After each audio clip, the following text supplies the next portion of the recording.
ఇవాళ ప్రజాభవన్లో టీపీసీసీ కార్యవర్గ సమావేశం జరగనుంది. మధ్యాహ్నం 2 గంటలకు సీఎం రేవంత్ రెడ్డి అధ్యక్షతన మీటింగ్ జరగనుంది. ఎమ్మెల్యేలు, ఎంపీలు, పార్టీ జనరల్ సెక్రటరీలు సమావేశానికి హాజరు కానున్నారు. ప్రభుత్వ నిర్ణయాలు, పార్టీ కార్యక్రమాల సమన్వయంపై చర్చించనున్నారు. రుణమాఫీ, ఉద్యోగ నోటిఫికేషన్లు, ప్రస్తుత రాజకీయ పరిస్థితులపై సమావేశంలో చర్చించనున్నారు.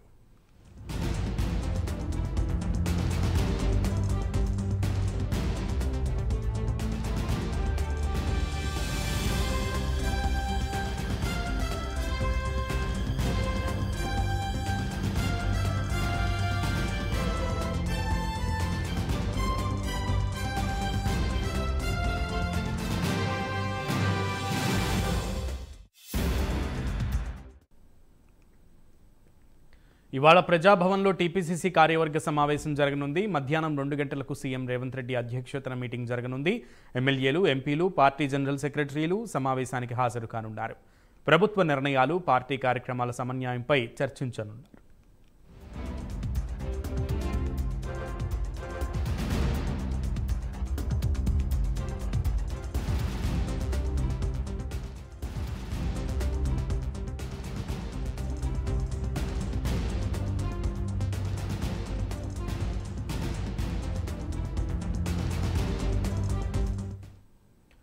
ఈరోజు ప్రజాభవన్లో ముఖ్యమైన సమావేశం నిర్వహించనున్నారు. దీనికి సంబంధించి రుణమాఫీ, ఉద్యోగ నోటిఫికేషన్లు, ప్రస్తుత రాజకీయ పరిస్థితులపై సమావేశంలో చర్చించనున్నట్లుగా తెలుస్తోంది. పూర్తి సమాచారం మా ప్రతినిధి నాగేంద్రని అడిగి తెలుసుకుందాం. నాగేంద్ర.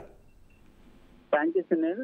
ఈరోజు మధ్యాహ్నం 2 గంటలకి ప్రజాభవన్ వేదికగా కాంగ్రెస్ సంబంధించినటువంటి చాలా కీలకమైనటువంటి సమావేశం జరగబోతుందని చెప్పాలి. టీపీసీసీ అధ్యక్షులు సీఎం రేవంత్ రెడ్డి అధ్యక్షతన టీపీసీసీ కార్యవర్గ సమావేశానికి ఎమ్మెల్యేలతో పాటు అదేవిధంగా ఎంపీలు, అదేవిధంగా ఆఫీస్ బ్యారర్స్ జనరల్ సెక్రటరీలంతా కూడా ఈ సమావేశానికి హాజరు కాబోతున్నారు. ముఖ్యంగా తెలంగాణ రాష్ట్రంలో కాంగ్రెస్ ప్రభుత్వం ఏర్పడిన తర్వాత ఇప్పటి వరకు ప్రభుత్వం చేసినటువంటి సంక్షేమ కార్యక్రమాలు కానీ, అదేవిధంగా 6 గ్యారెంటీలకు సంబంధించినటువంటి అంశంతో పాటు ప్రధానంగా రైతు రుణమాఫీకి సంబంధించినటువంటి అంశం పైన, అదేవిధంగా ఉద్యోగ నోటిఫికేషన్లకు సంబంధించినటువంటి అంశాల పైన ఈ టీపీసీసీ కార్యవర్గ సమావేశంలో ప్రధానంగా చర్చించబోతున్నారు. ఎందుకంటే రుణమాఫీకి సంబంధించినటువంటి అంశాన్ని రాష్ట్ర వ్యాప్తంగా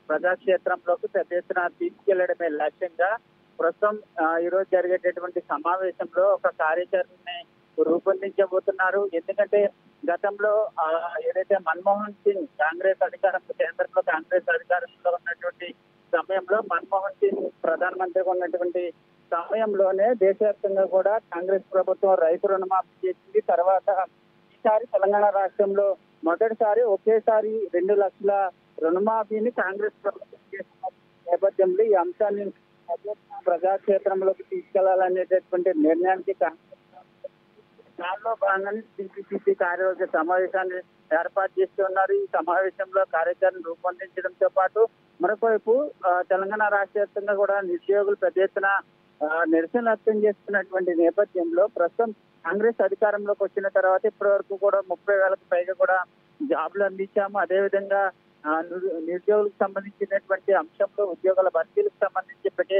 నోటిఫికేషన్ జారీ చేయడం జరిగింది. అటు డిఎస్సీ కానీ, ఇటు గ్రూప్ 1 కు సంబంధించినటువంటి ఎగ్జామ్స్ సంబంధించి కూడా మేము నిరుద్యోగులు ఎవరు కూడా అధైర్యపడొద్దు, ఎవరు నిరసనలు చేయొద్దు, ఉద్యోగాలకు సంబంధించినటువంటి భర్తీ వేగవంతంగా జరుగుతుంది, జాబ్ క్యాలెండర్ సైతం రిలీజ్ చేయబోతున్నాం అనేటటువంటి అన్ని అంశాలను కూడా ఈ కార్యవర్గ సమావేశంలో చర్చించిన తర్వాత రాష్ట్ర వ్యాప్తంగా కూడా పెద్ద ఎత్తున ఈ అంశాలన్నింటినీ కూడా తీసుకెళ్లడమే లక్ష్యంగా ఈ కార్యవర్గ సమావేశం జరగబోతుందని చెప్పాల్సింది.